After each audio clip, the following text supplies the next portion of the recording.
Okay, let's dive into this. Welcome to today's Explainer, where we're unpacking the psychological mechanics detailed in a really fascinating narrative script called The Mirror in the Closet. Our goal today? We're going to look closely at the timeline and the very specific tactics used in covert manipulation.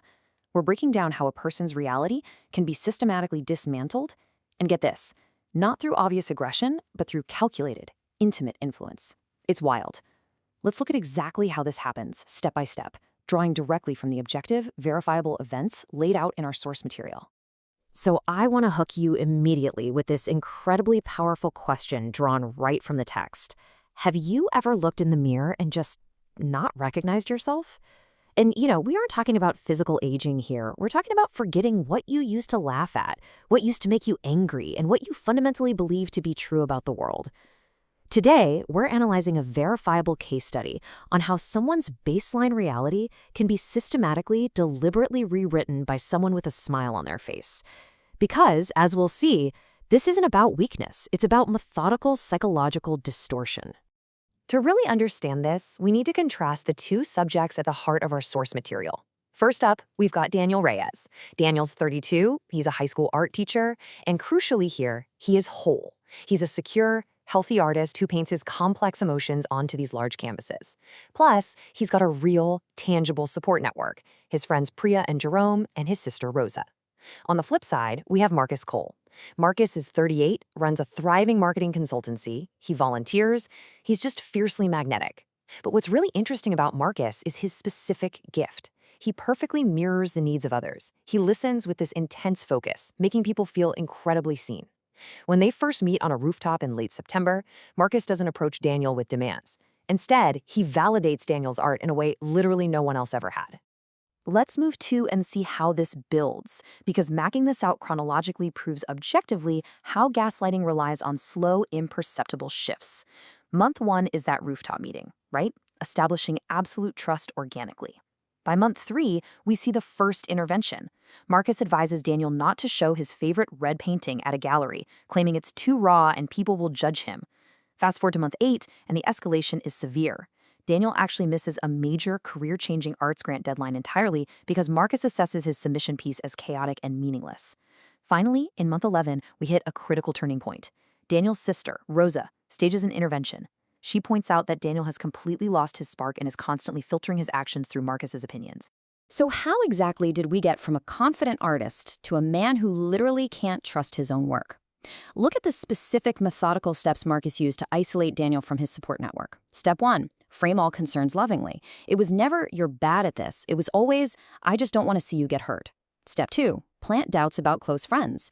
Marcus told Daniel that Priya enabled his anxiety, that Jerome was draining him, and that Rosa was just projecting her own fears. Step 3, become the sole authority on reality. By subtly fracturing Daniel's trust in his friends and his own emotional regulation, Marcus successfully positioned himself as the only reliable interpreter of the world. And honestly, psychological studies back this up. The most effective manipulation often mimics deep empathy. It was framed entirely as care, never as a direct attack. Which brings us to the most critical turning point in this explainer, represented by the number 5.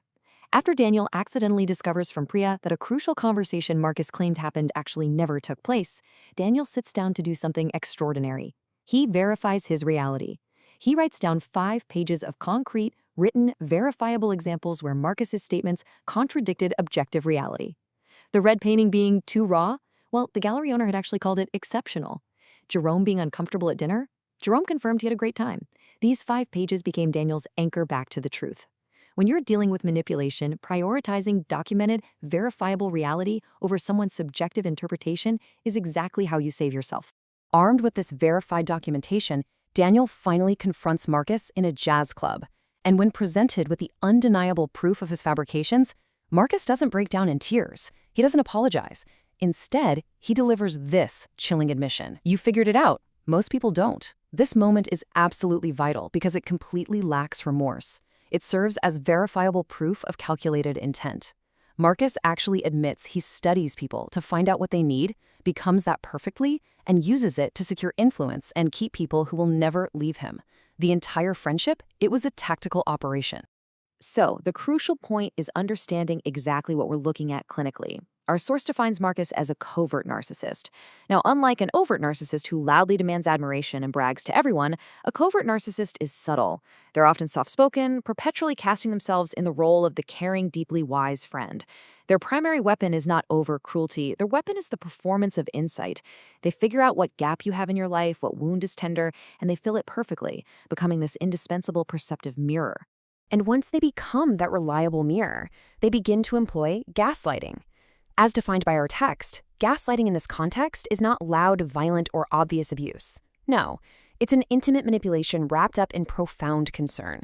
It's the careful, almost imperceptible tilting of your mirror over months and years, until your perception of reality is completely lost. It's delivered with a gentle sigh and a hand on your shoulder, telling you that your own eyes, your own friends, and your own talents simply cannot be trusted.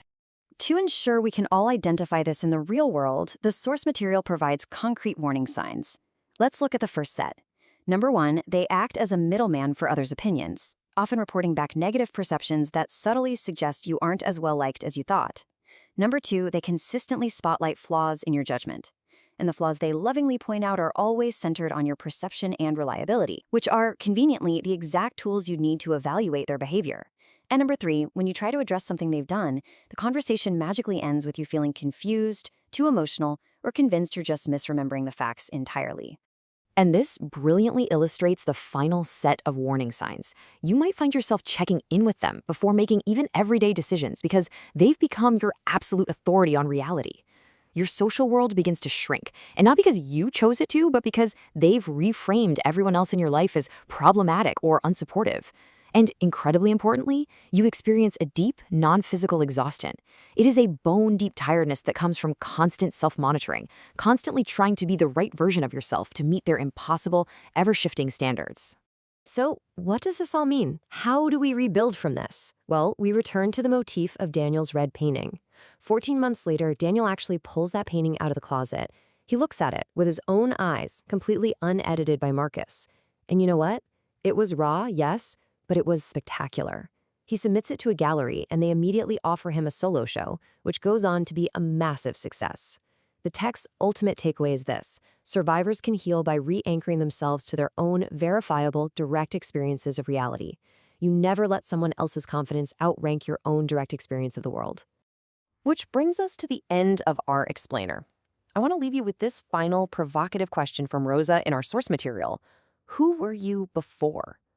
If you ever find yourself in a relationship where you cannot remember who you were before it started, trust the doubt. Trust yourself.